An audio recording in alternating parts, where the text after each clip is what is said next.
حضرت حماد بن سلمہ بصرہ کے بہت بڑے فقیہ محدث اور ثقہ گزرے ہیں۔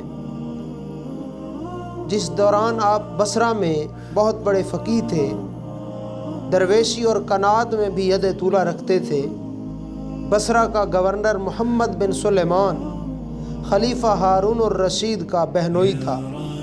اس نے اپنا ایک قاصد بھیجا، حماد بن سلمہ سے جاؤ مسئلہ پوچھ کر آؤ، گورنر نے بھیجا ہے مجھ کو، یہ جا کر پیغام تم دو۔ حضرت حماد بن سلمہ کے گھر جب وہ قاصد آتا ہے، دروازہ کھٹکھٹا کر اجازت لے کر جب اندر داخل ہوتا ہے، دیکھ کر حیران رہ جاتا ہے۔ وہ قاصد بیان کرتا ہے، میں کیا دیکھتا ہوں، حضرت حماد بن سلمہ ایک چٹائی پر بیٹھے ہیں، ایک کپڑے میں آپ کی چند کتابیں بندھی پڑی ہیں، کچھ کتابیں آپ کے سامنے کھلی پڑی ہیں، اور پانی کا ایک لوٹا جس سے آپ وضو فرماتے ہیں وہ بھی پڑا ہے۔ اس کے علاوہ گھر میں اور کوئی سامان نہیں۔ میں ان کی یہ قناعت دیکھ کر حیران ہوں۔ میں نے کہا، حضرت میں گورنر محمد بن سلیمان کا قاصد ہوں، مجھے اس نے آپ کے پاس ایک مسئلہ دریافت کرنے کے لیے بھیجا ہے۔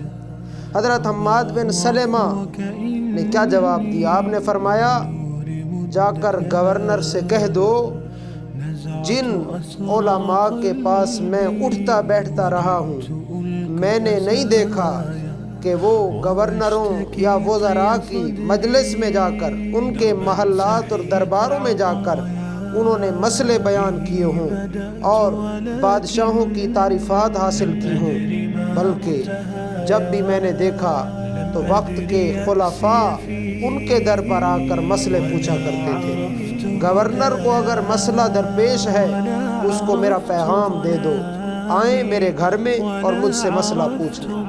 وہ قاصد کہتا ہے، میں حیران ہوا کہ بڑے بڑے لوگ اپنے آپ کو عالم کہلوانے والے، وہ محلات، وہ وزراء گورنروں کی جناب تعلقات چاہتے ہیں اور اس پر وہ پھولے نہیں سماتے، لیکن حماد بن سلمہ کا میں یہ غنا دیکھ کر، آپ کا یہ میں غیرت اور آپ کی ہمت دیکھ کر حیران رہا۔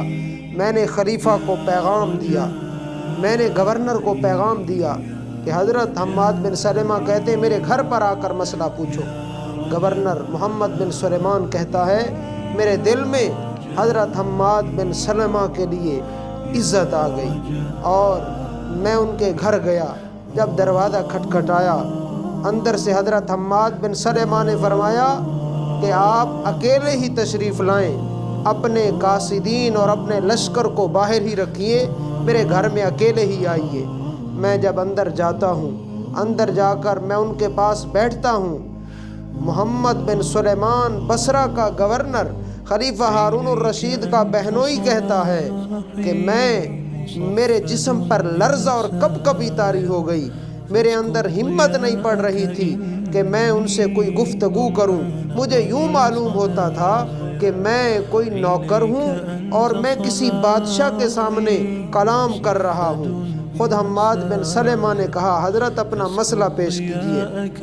میں نے کہا، حضرت مسئلہ میں بعد میں پیش کروں گا، لیکن مجھے ایک بات تو بتائیں کہ بڑے بڑے لوگ، عالم کہلوانے والے، صوفی کہلوانے والے، وہ ہمارے تعلقات کے خواہاں ہیں، وہ ہم سے نسبت جوڑنے کی خواہش رکھتے ہیں، ہمارے در پر آتے ہیں، لیکن آپ نہیں آئے، کیا وجہ ہے؟ حضرت حماد بن سلمہ نے فرمایا کہ اے گورنر، جب بندہ علم اللہ کی رضا کے لیے حاصل کرتا ہے تو اللہ پاک اس کی ہیبت لوگوں کے دلوں میں ڈال دیتا ہے، لیکن جب وہ علم دنیا کی خاطر حاصل کرتا ہے تو پھر ہر چیز کی ہیبت اللہ اس عالم کے دل میں ڈال دیتا ہے۔ یہی وجہ ہے گورنر کہ اللہ نے میری ہیبت تیرے دل میں پیدا کر دی۔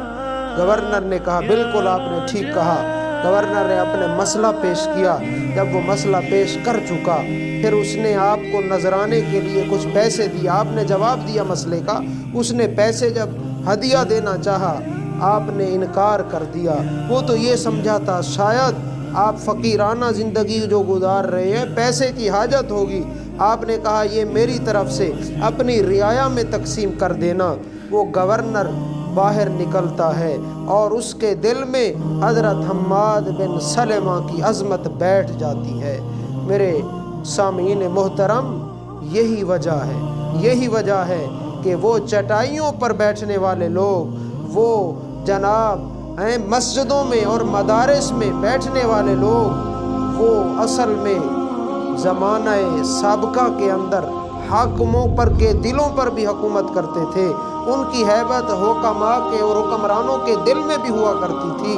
اور آج جب علماء نے اپنے آپ کو بڑے بڑے لوگوں کے دربار کا گدھا بنا دیا، سوداگر بنا دیا، آج علم کی قدر بھی گھٹ گئی اور علماء کی عظمت بھی گھٹ گئی۔